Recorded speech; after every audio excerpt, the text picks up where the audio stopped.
a beautiful Tuesday morning here on the island of Jamaica. Good morning to you wherever you are. Well, this year, Restorative Justice Week is taking on the theme Healing the Nation, the restorative power of justice in Jamaica. RJ seeks to resolve conflicts by having all parties involved coming together to reach an agreement.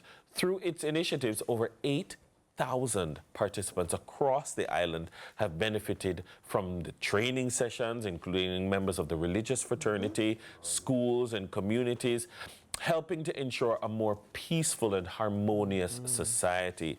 Joining us now are Sharon Betancourt, Acting Director for the Restorative Justice Branch, and Kamar Kennedy, Restorative Justice Parish Officer at the Pembroke Hall, Restorative Justice Center. Ladies, welcome to the show.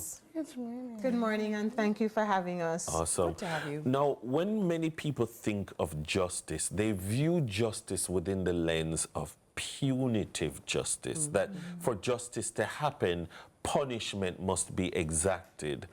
But restorative justice takes a different approach. For those who don't appreciate or think maybe restorative justice is soft justice, what is restorative justice from your perspective? So restorative justice is a different way of looking at crime and conflict.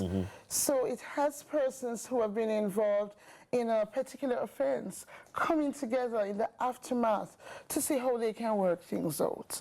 So restorative justice has the victim, the offender, and the community coming together in a safe space to air their concerns and to work things out in an amicable manner.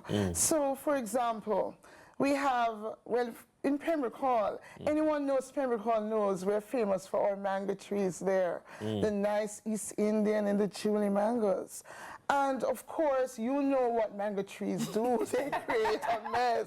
So of course, you have the trees growing, and of course, it grows over the neighbor's house. And then of course, the neighbor doesn't have the fruit. They have the leaves to rake up.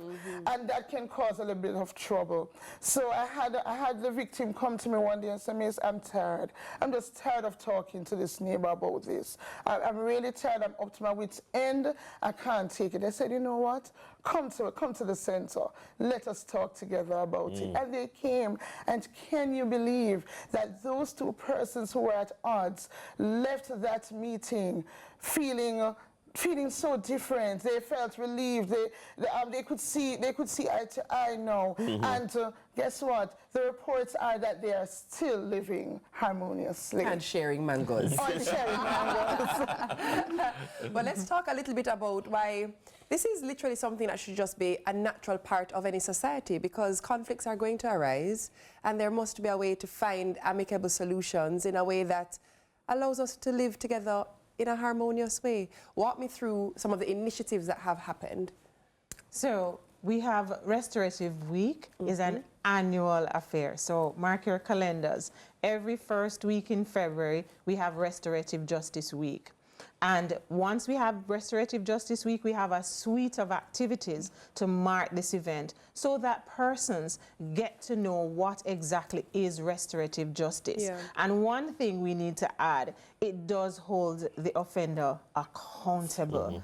So you have to admit that I did wrong and I want to make it right. That does not necessarily, you know, all the time flow that smoothly. But when you come to the conferences, the facilitator helps that process to answer that.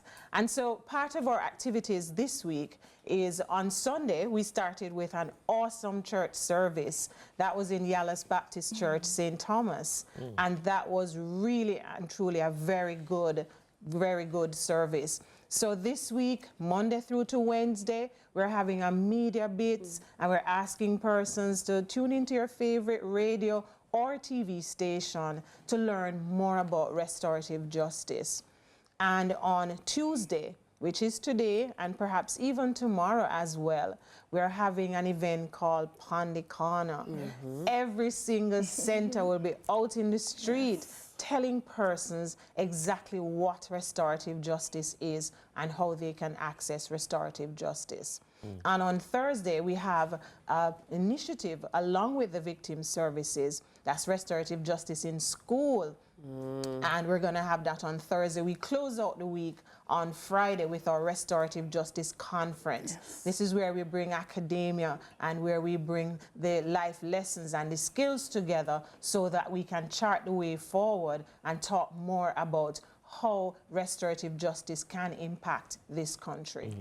Do we find that when restorative justice solutions are employed, that there is a lower rate of recidivism, that you don't have reoffending as much as in other cases when you just beat him and I feel better, just beat somebody, the person, and I feel better, but seeking to have them play a part in healing the offense that they have caused? Well, you know, one of the beauty of restorative justice is that we have 80% success rates. Persons come to our program. When they come, it's not on just a conference. We follow them up for a period of 3 months. Okay. So then that prevents the whole reoccurring of any of the situations. So you find that we don't have much of that because the healing power that restorative justice has, it really, really helps. How does one who is completely naive to the concept of the work understand and appreciate a success rate? How does one measure the success rate? Well, the success rate is measured by the fact that we don't have instances of reoffending. We don't find the parties